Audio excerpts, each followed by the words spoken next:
Update 3 Explicit conversation on wife's phone. I spoke with my solicitor again today and now have a draft separation agreement outlining how we'll handle the split finances, the house, etc. It's a voluntary contract, not required for divorce, but it helps manage the process. It states she must move out within 14 days.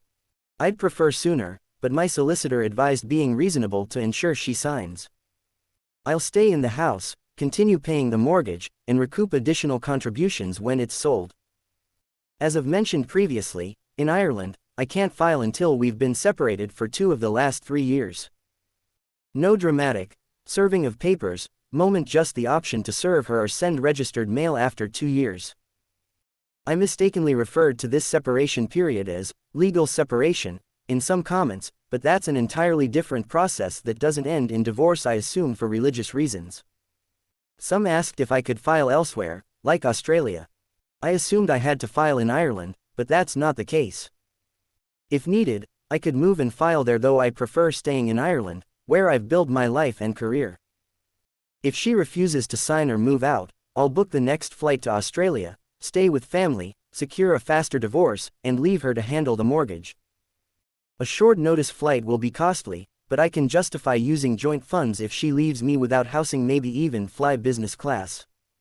Bottom line: she signs and moves out, or I move across the world and get divorced even faster. If she wants to drag things out, her best bet is to sign and go. As for the confrontation strategy, some of you have been pointing me to the no-contact approach. Basically, to ghost her. I love it. It leaves the cheating spouse ruminating about what you know about them. It is a kind of psychological torture she imposes on herself. But that only works if you can just pack up and leave. I need her to leave, and there has to be a confrontation for me to convince her to go. I also think no contact is a blunt instrument to achieve those ends. I don't have to reveal to her anything about what I am thinking or feeling. I intend to be a stonewall demanding information from her, but I don't have to provide anything in return. The infidelity baseball approach isn't a perfect match either. Much of the evidence I have is illegally obtained, so I can't share it with her. Nor do I want to. But I can still tell her when I know she is lying during the process. I just won't tell her how I know. I think that will still work. I'm not going to share the legally obtained evidence with her either, but it will go to the app's wife. The pie will be watching the house while I'm gone. The AP is staying over Tuesday night. But I also want to catch him coming and going at other times so I can show his wife multiple instances of him being at my house after telling her he was somewhere else. Wednesday I have the day off and the wife won't be home during the day. So I have time to get docs from the pie, review the audio, and pack her a suitcase. My next update, unless something goes drastically wrong in the meantime, will be live posting events of the marital bedroom from my hotel room in England on Tuesday night. The confrontation will be Wednesday evening. Update 4 Explicit conversation on wife's phone. It's D-Day. The AP is staying over tonight. I have a bedroom camera, a voice-activated recorder, VAR, in the sitting room, and a pie watching the house. I'm in a UK hotel for work, my first trip since discovering the affair and my wife's first chance to meet with the AP since then. Yesterday, the VAR picked up our doorbell at 6:30 p.m., followed by my wife and a male voice. I couldn't make out much due to the TV, and they didn't enter the sitting room or bedroom. I suspect they were in the kitchen. Stayed for about 30 minutes before he left. My wife then spent the evening alone watching TV and went to bed at 11 p.m. This morning, she acted as usual before leaving for work. Now, I wait. As tempting as it is, I won't drink, I need a clear head. This won't be pleasant, but I'm prepared. I've had time to think, though sleep deprivation hasn't helped. Do I really want to see what I'm about to see? Many say no, but I believe facing the full extent of the betrayal will help with closure and prevent years of speculation and rumination. I believe people often take cheaters back because they don't grasp the full reality. It's easier to forgive the abstract concept of cheating than a series of concrete, repeated betrayal events. If my wife asks for forgiveness, I'll have a crystal clear picture of what she's asking me to forgive. It will appear in graphic detail in my mind. I'll also get insight into their dynamic, seeing firsthand how they interact. It won't be easy, but it's necessary. Tomorrow's confrontation will be a mix of ghosting and infidelity baseball video. I can't vanish completely since I need her to be the one who leaves, but I'll remain emotionally detached, refusing to share my thoughts or feelings. I'm hoping that has the same effect.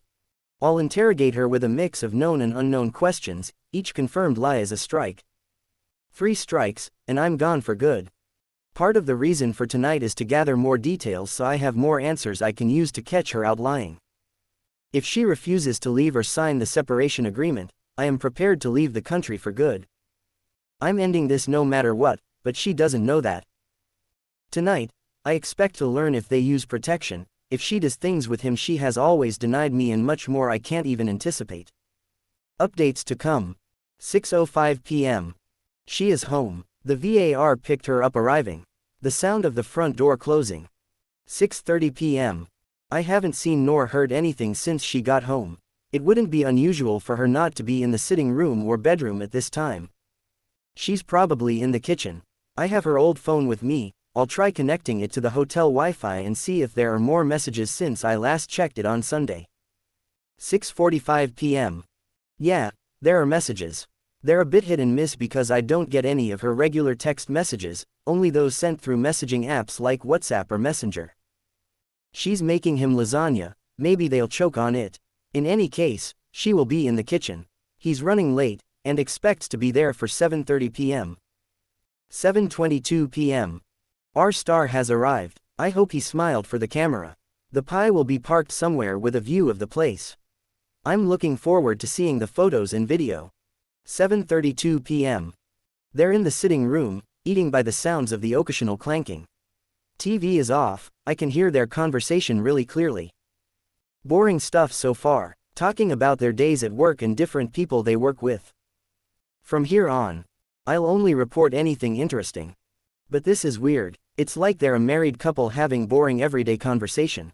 They haven't seen each other for a month, but it's so routine and regular, like they do this every night. 7:41 p.m. Just felt the first churn in my stomach. She just asked him about his kid.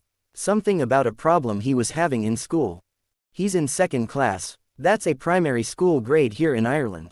It means the child is between 7 and 9 years old. Most likely turning 8 this year. If she's so concerned, why is she wrecking this poor kid's family? There isn't the slightest sense of self-awareness there. I've given a lot of thought to the child involved in this and whether it would be best not to tell the wife. Some people would say it's not their place to get involved. The way I see it is what happens to the app's family is his wife's business, and she only has the right to decide. It's not my place to withhold the info she needs to make a decision. 7:54 p.m. I just heard the curtains close. They make a distinctive noise when running along the metal rail. I wonder if being open helped the pie or if there's some rule against taking pictures through windows. That would prevent them taking the Oppo R Unity. We didn't discuss window snooping. But I suspect they're restricted to filming them while they're in a public setting and can't reasonably expect privacy. 7:58 p.m. TV is on in the sitting room, but a door opened and closed. 8 p.m. Bedroom action. Actually, it's just her. I guess he's the one watching TV. She has a towel, so I guess she's about to have a shower in the ensuite. Sorry folks, false alarm. I missed the whole I'm going for a shower conversation, so I guess I'm not picking up everything. She must have communicated it quietly. 8:24. Drying, straightening, brushing her hair. I just checked the audio again. TV sound went off at 8:14 p.m. He's talking on the phone to his wife while my wife is upstairs preparing to be defiled by him. Telling her how much he loves her and he misses her and how he wishes he didn't have to travel. He ended it telling her he was stepping out for dinner and that he'd call her tomorrow. 8:35 p.m. Here comes the sexy lingerie. Stockings, lacy underwear, little black dress to go with it. I haven't seen that one before. It must be new. If I know my wife, she will make him shower too. 8:44 p.m. She left the bedroom. She spent 45 minutes getting ready for him while he watched my TV and lied to his wife. Now I have them on the VAR. He just told her she looks so fucking hot, and I'm pretty sure he slapped her ass. She replied with, "Sure, now it's your turn to get sorted for me." 8:49 p.m. Ew, I just saw his gross ass. He's in the shower. 8:55 p.m. My wife just pulled out the bottom drawer of a chest of drawers. I mean, she completely removed it and then pulled out a box that was hidden underneath. The box is on the bed now, but I can make out the contents. Yeah, you guessed right, it's full of sex toys. She has fucking sex toys hidden in the house for this jerk. We've never used them. She always told me she doesn't like toys. I'm going to call her. I want to see what lies she will spin talking to her husband while she is sitting next to a box full of sex toys on our bed with her lover in the shower. 9:02 p.m. Just off the phone with her. Lying through her fucking teeth.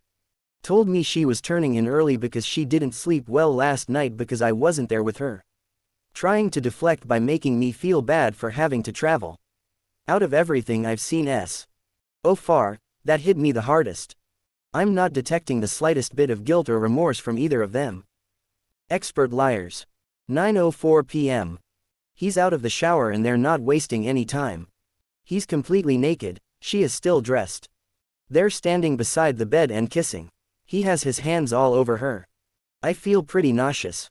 9:10 p.m. She has asked him to put the drawer back in for her because it's too heavy for her. Way to kill the mood, huh? She spread some towels out across the bed while he was putting the drawer back. She's laying down on the bed now, on top of the towels. I guess she doesn't want to have to clean up the mess. I hope she changes the sheets before I get back.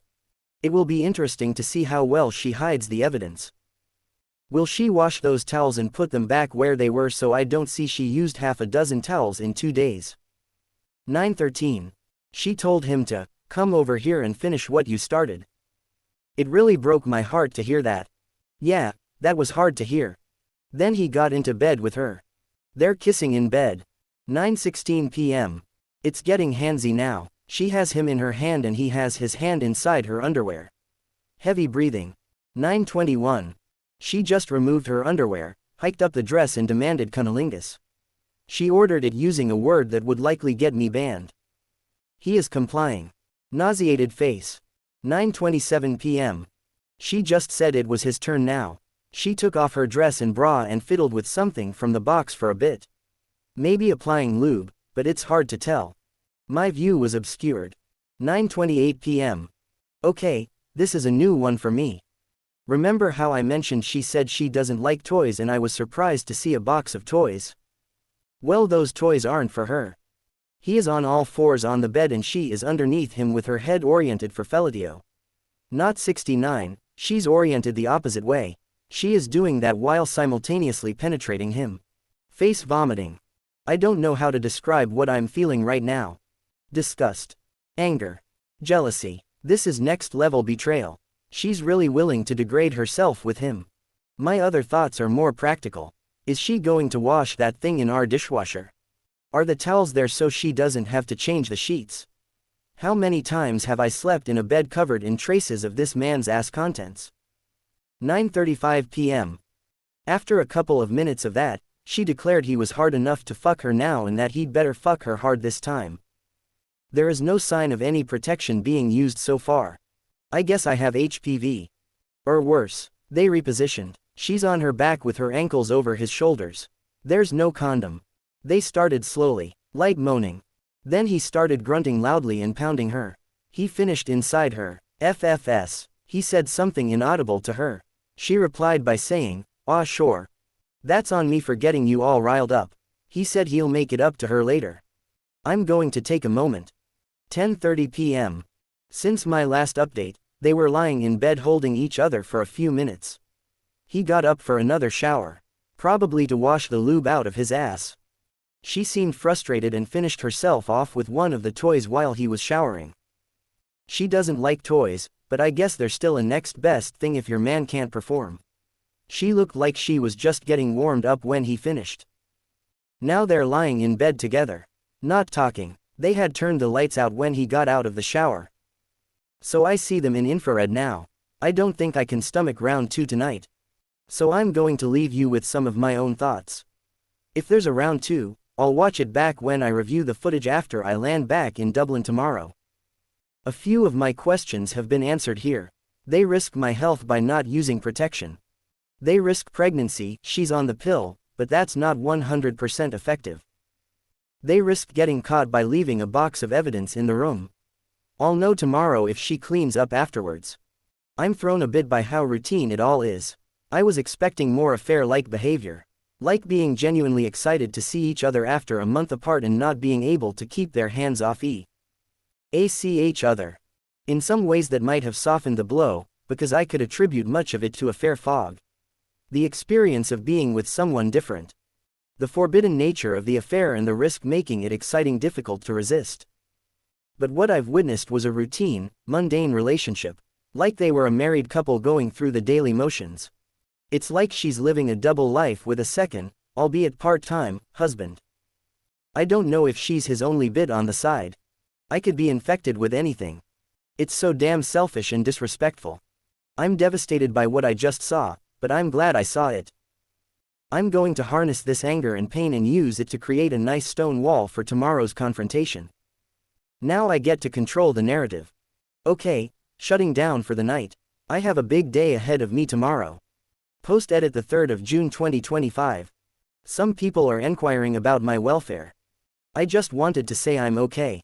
Yesterday was a long day, and now I'm back at work. I'll publish an update over the weekend. Update 5: Explicit conversation on wife's phone. Alright, let's just start where I left off. Tuesday night. Sorry if it got a bit graphic. The whole time, I was holding my stomach but simultaneously thinking, I want her and him to see this account one day. I want them to know what I saw. Not some abstract concept of an affair. So much is lost in abstraction. No, I saw you, and I know the specific details of what you did. I might have stopped typing, but I didn't sleep that night. I just sat there in disbelief, watching them lying next to each other in my bed. They went at it again in the early hours of the morning. No toys this time. I've been grieving a dead person, the person I thought I married. A person who might have never existed. That's how I feel. She's gone, and I have to put that grief aside to deal with the funeral. What did I learn that night? I know from the app's phone call that he's not in an open marriage and that they don't use protection. I learned that they act like a married couple together. This is routine for them. I learned that my wife keeps a box full of sex toys in the house, where she keeps them, and what they are for. Throughout all of the audio, my name wasn't mentioned once. I wonder if they had an agreement not to mention their spouses in each other's presence. It was like I didn't exist. Anyway, I slept for maybe an hour on the flight home. I went straight to the Pie's office. They had pictures and video of him arriving and leaving on Monday night, arriving on Tuesday night, and leaving on Wednesday morning. They had a spreadsheet detailing an account of everything they saw. They could see them through the window for the period that the curtain was open. They said they were kissing on the sofa after eating. That makes sense. They went quiet, and I didn't hear her say she was going to have a shower. She was probably sitting really close to him and not speaking loud enough for the VAR to catch it. I got home to an empty house around lunchtime. There were 7 towels in the clothes bin. She didn't even try to hide them. The bed sheets were not washed. They were still on the bed. Absolutely vile. The first thing I did was get our suitcases out of the shed. I packed one for me and one for her. I put them in the sitting room. I took the box of sex toys and put them in a nearby room. I spent the day preparing my list of questions and practicing my breathing, the thing that was going to allow me to remain angry but controlled. I charged the VAR and the camera. I put the VAR back where it was in the fireplace and the cam in an inconspicuous corner of the room. She got home a little after 6:30 p.m., saw the suitcases, and asked me if I was going somewhere. I said, "That depends on you. Sit down. We have to talk." I told her I knew about the affair with AP. She tried to deny it. I told her not to bullshit me, I know a lot more than she thinks. A lot more. She tried to gaslight me, told me I was acting crazy and had trust issues. I left the room and came back with the box. I threw it on the ground, and the sex toys went everywhere. She claimed they were hers and that she was too embarrassed to admit to me that she needed them. I told her she needed to change tactics because her bullshitting was going to get her nowhere, and her gaslighting wasn't going to work this time. She started to cry. That's when I realized I felt nothing. The way I felt about her was the same way I feel about a sci-fi character that is under the influence of an alien parasite. It looks like the person I know, but it's not the same person.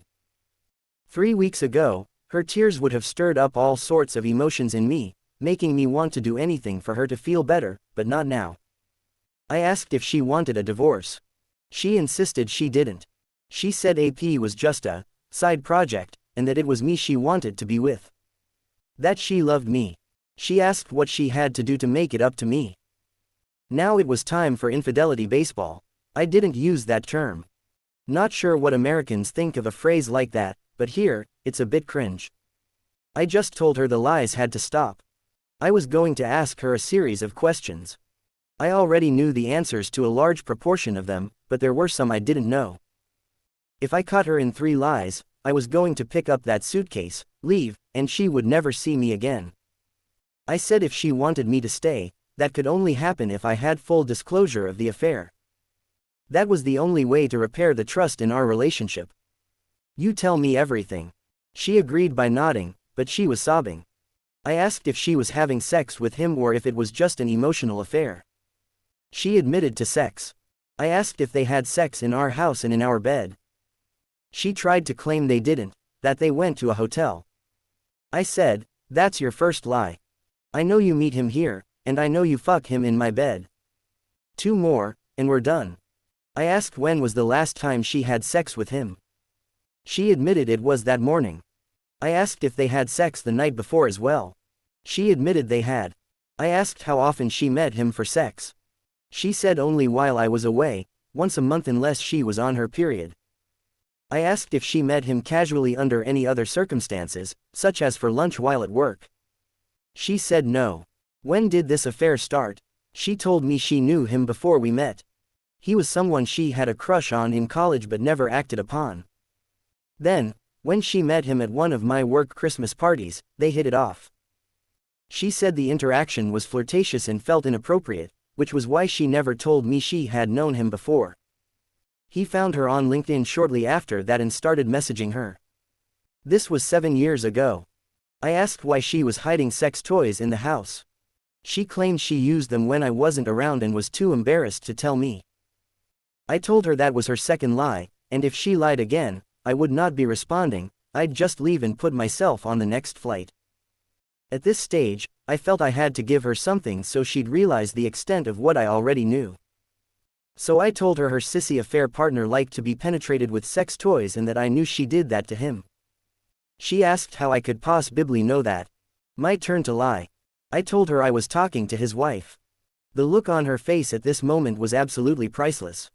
She looked like a stunned mullet as she absorbed the gravity of what I was saying. His wife knows about the affair too. Little does she know, it was around this time the pie knocked on the app's door to give his wife the evidence. So, she either does know or will soon at this point. Man, she was pale and being Irish, she's kind of starting at a low base. I just knew her stomach dropped at that point. I told her I meant it. I would be on the next one-way flight to Australia at any cost if she lied to me one more time. She started crying again and begging me to stop. Again, she said she'd do anything to fix this and asked me what she needed to do. I told her she needed to tell me everything and answer my questions. I asked if she performed fellatio on him. She admitted she did. I asked if she used protection when performing fellatio. She admitted she did not. I asked if she loved him. She said she felt something, but she wouldn't call it love. I asked if she'd end the affair. She said she would. I asked if she enjoyed sex more with him than with me. She said sex with him was different, but not more enjoyable. I asked if she used protection during sex. She hesitated for ages. I asked again and again. I told her if she didn't answer, I was walking out forever. She finally admitted she didn't. Post-edit. There were 2 more questions I had asked at this point that were omitted in error. I asked if she let him finish inside her. She admitted she did. I asked if she has ever aborted a pregnancy. She was horrified by that one, but answered no. I handed her the separation agreement. I told her if she didn't sign, I was going to file in Australia. I told her if she did sign, she had 14 days to vacate and one way or another I was not spending those days under the same roof as her. If she couldn't stay elsewhere, I would stay in a hotel on joint funds. She refused to sign. She begged me to stay. Then her phone rang. App's wife had just thrown him out. He was yelling something down the phone and she was saying she didn't know. I just left them to it and walked out. That was Wednesday evening, the last time I saw her. I've blocked her everywhere. My employers will let me work from Australia for a while, then I'll see about transferring or finding another job. I'm kind of excited about starting a new life there and being closer to family. I was in my early 20s when I left. I've spent half my life in Ireland. Post-edit. I glossed over the phone call she received at the end and it's giving people the wrong impression of what happened. I could see her phone was buzzing and asked if it was him. She said yes. I told her to answer it. I wanted her to hear what he had to say, that the consequences of their actions were causing him pain. It was a heated conversation, and while it had her attention, I decided that was a good time to start the next phase of the plan. Ghosting her. I wasn't far down the street when she tried calling me. That's when I blocked her number. Yes, she has been trying to call me to circumvent the blocked number. I'm not taking her calls. I do have to answer unknown callers because it could be the app's wife. I just hung up once I knew it's her. The VAR is still there and still recording. I haven't checked it yet. I'll update everyone once I feel ready to check it.